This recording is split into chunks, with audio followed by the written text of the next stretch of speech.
Welcome back, everybody, in YouTube land. Hope everybody's doing good. Well, here's what I'm working on right now.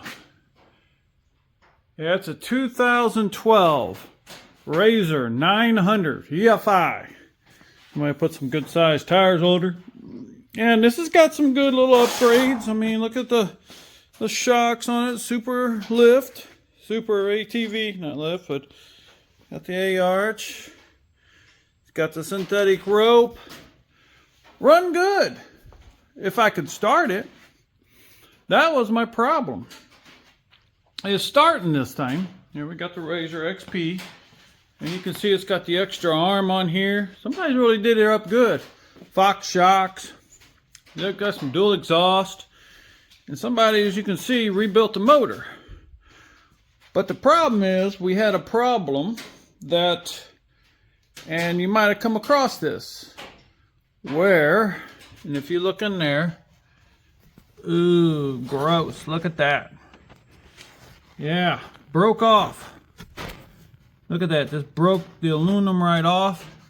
It broke this off. This is what goes in here. See, this is supposed to go in here like this. And it screws in there left-handed threads. This has got left-handed threads.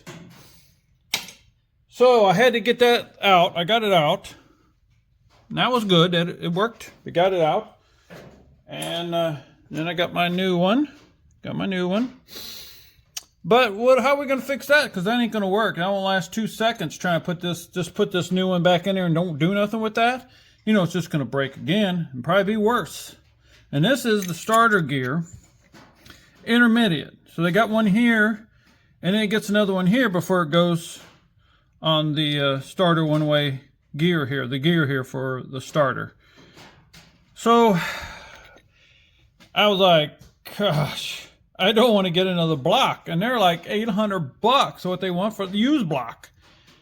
And it's just ridiculous. And somebody put a lot of money in this. Now what they did is they problem is they put higher compression pistons, which could have contributed to this. So I was like, well, I don't want to go there. What can I do? I got to get this thing working. So I contrived this little thing. And let me show you how it sits down in here. Okay, I got to switch hands. I'm right-handed, so this is made to slip in here just like that. See that? Yeah, look at that. Then this will set right into here. Remember, this is left-handed thread, so let me screw it down here.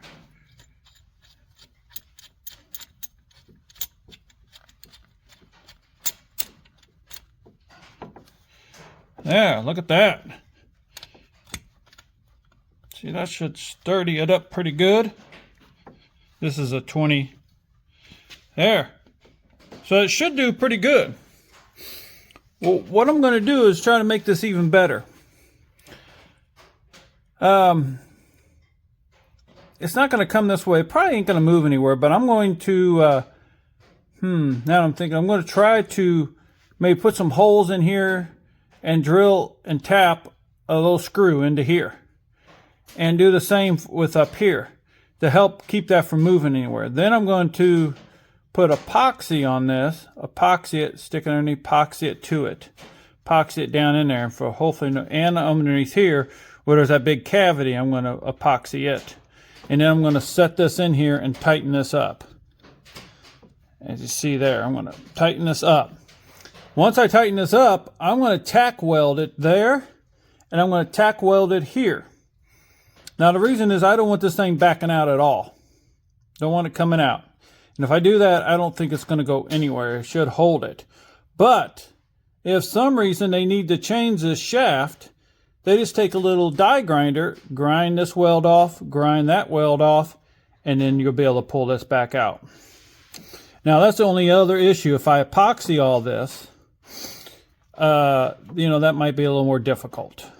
So I like to just put a little screw in here, drill and tap a little screw in here, and drill and tap a screw into there. And that way it'll be removable. So I ain't you know, something does happen, it's easy they can pull this out. But really, they don't have, if this messes up, like this thing gets screwed up or whatever, they don't have to remove this. This don't have to come out. So if this is all epoxied in and they're permanent, then all I gotta do is take the 2 spot welds out that I'm gonna put on here to keep this thing from moving and pull this out, replace it. So I'm trying to make it so it's a permanent fix, but I don't want to screw the next guy coming in here. You know, I don't want to hack it up or make it so it's just a junk job.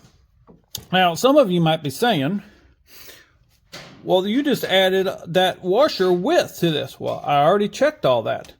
I went in here and I'm going to reassemble it again to make sure, but I checked it that this has got plenty of room for here and for this. So we shouldn't have no problem with putting that in there and having a problem with it hitting. So everything should be good as long as I put the cover on. I'm going to check that and different things. But this is my fix. So hopefully if you have this issue, maybe this can inspire you how to fix it without, you know, taking this whole thing apart and putting a whole new case. It's a lot of work. So I just wanted to bring that little bit to you. And hopefully, hey, this helps you. If it does, give me thumbs up.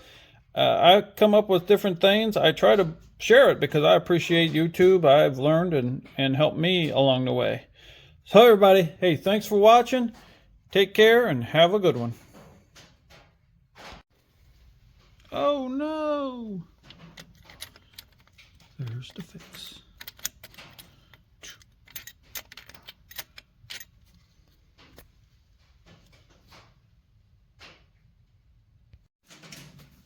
Alright, there's a final. I got it screwed into there. I got it screwed in here. I drilled and tapped it. And I just put in there just a little way because I don't know what's on the other side of this. I don't want to go through with it, so you don't want to go too far. And I'm going to set red Loctite on this and that one and on this to keep it from moving anywhere. And I probably won't even worry about epoxying it. I don't really want to put epoxy in here. I like to do it mechanically if all possible. So that's what I'm going to try to do, is just go with that and skip out on the epoxy. Because I think this should, I mean, you can see there's a hole down in there. I mean, I guess you could throw some epoxy back there or even some of that putty epoxy and maybe help hold that, but really it's not going to, probably, you know, I don't know. Hey, no, you can use adjustments, but here it is. Here's my final setup, and of course I'm going to put this in here. That's going to be in there, like unscrewed in there. So, all right, everybody, thanks again for watching, and I'm going to carry on to this next video, and then it'll finish it out.